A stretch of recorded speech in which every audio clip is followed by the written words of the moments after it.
two, we do need to, if we want to fix our social issues, domestic social issues, we have to create prosperity, not just for people with PhDs and college degrees. We have to create prosperity for every segment of the economy.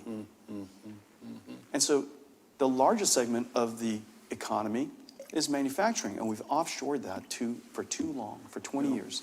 We got to bring that back, and we have the ability to do so. And this AI industrial revolution, this flashpoint, is precisely when we should do it, because it allows us, it created a company called NVIDIA, made it possible for us to have such a large ecosystem of suppliers. We can encourage them to partner with us. We can encourage Taiwan to partner with us to help us reindustrialize the United States. And they've done so with great support. Taiwan really needs to have some acknowledgement for the incredible effort that they're putting in place to help us reindustrialize the United States.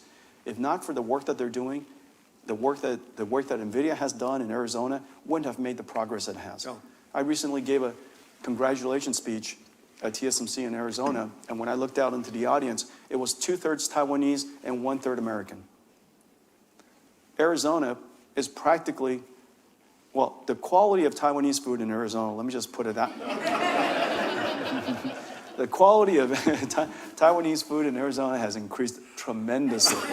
Okay, you want to get a bowl of beef noodle soup, you're gonna do just fine. But all these young families from Taiwan came to help us stand up our factories, and so we should acknowledge that. And South Korea helping us stand up our memory manufacturing, we should acknowledge that. The companies Foxconn, Wistron, Amkor, Spill helping us set up systems manufacturing. They came from Taiwan. Really important. And so one, if not for the fact, the second industrial policy is to reindustrialize the United States. That, I think, is a fantastic, fantastic initiative. And I'm all behind that. I was probably the first CEO to jump behind that and take advantage of NVIDIA's capabilities and this flashpoint of AI industrial revolution to help bring all of that supply chain. I committed to my customers, my partners, that we're going to build in this administration within President Trump's term, $500 billion of AI supercomputers.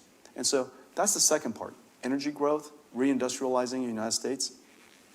The third part that I think required a fair amount of discussion to help policymakers understand that technology leadership, American technology leadership, and American national security goes hand in hand. Our nation's extraordinary technology industry is part of our national security.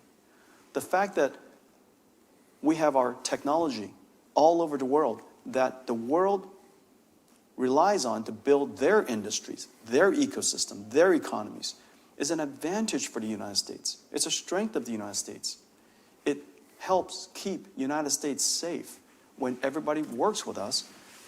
Let me build on that. Yeah. You know, I think national security, there are two dimensions of national security. And I differentiate small case and large case. Small case, national security, small n, small s. I think that's, you know, aircraft carriers and bombers and divisions and training programs. Capital national security, NS, is the dynamism of your economy, the productivity of your industry, the creativity of your ideas industry, the sense of fairness in your judicial system.